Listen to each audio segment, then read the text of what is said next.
In this lesson, we will create controls for the eyebrows. The steps here will be basically the exact same steps that we've used for our head control. Let's say we get to it. We'll go ahead and hide the face. And if we wanted to, we could always just go ahead and clone one of the helpers we've already made. Let's say the one that we've used for the head control. I'll go ahead and just clone that. And then we'll go ahead and make this a copy.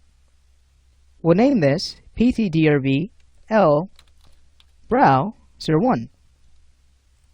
Alright, let's go ahead and choose OK.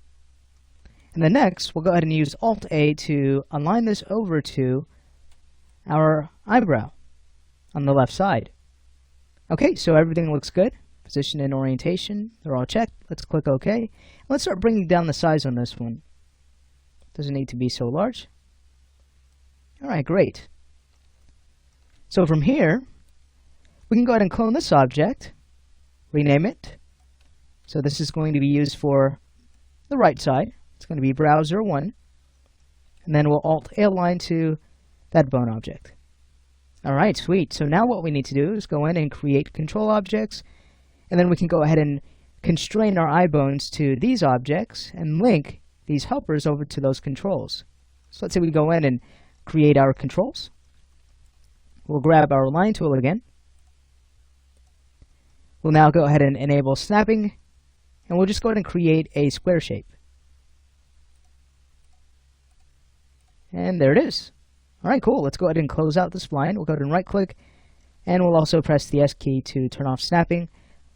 With angle snap still on, we'll rotate this up 90 degrees in our x-axis. So it'll project towards the face.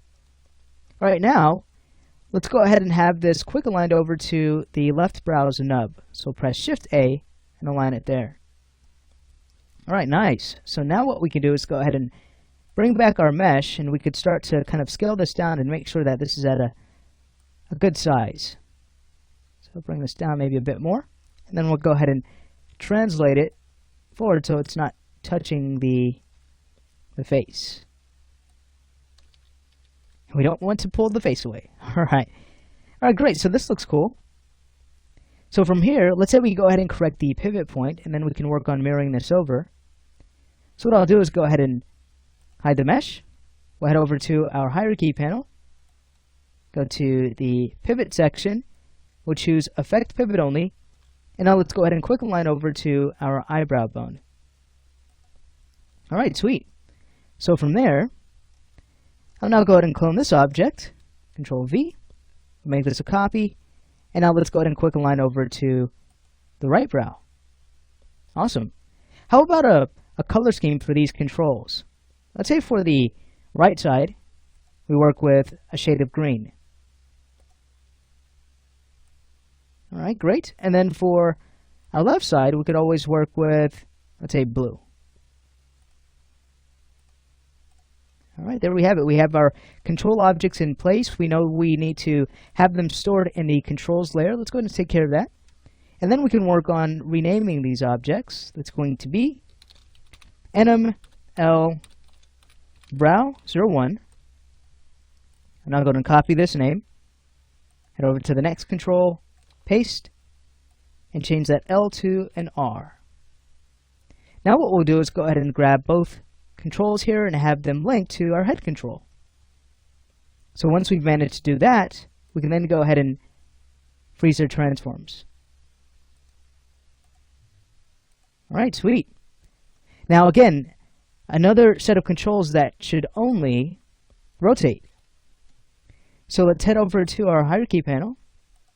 Underneath link info, we'll go ahead and lock movement and scale for both. Okay, great. So now we can go ahead and take our helpers. We can link them to their control objects. And then we can go ahead and freeze those helpers down. Alright, sweet. So now it's just a matter of applying orientation constraints. Let's start with the left brow. With that bone object selected, we'll go ahead and Alt-right click and grab the orientation constraint. Click on the helper. There we go. Let's take care of the right side. Alright, so now it's time to test everything out. What I'll do is go ahead and bring back the character's face.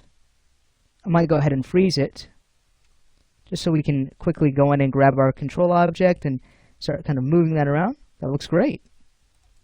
Let's take a look at the left half. Awesome stuff. By the way, as you freeze your mesh, if you still want to see the texture, you can do so. Simply go ahead and right-click on your layer and choose Object Properties. You can see how Display Properties right now set to Mixed. I'll go ahead and click on that until it's set to by Object. Great, so now we can go ahead and turn off Show Frozen in Gray. Click OK, and there we go. Alright, take a look at that. So we have some really cool brow controls now. Great. So from here, again, we'll just go ahead and check our layers. How about controls? That looks good. How about the hidden layer? Alright, excellent. The skeleton layer is good. And of course the mesh layer is just fine. So that's going to finish out this lesson. We're making great progress. In the next lesson, we're going to move on to our eye controls.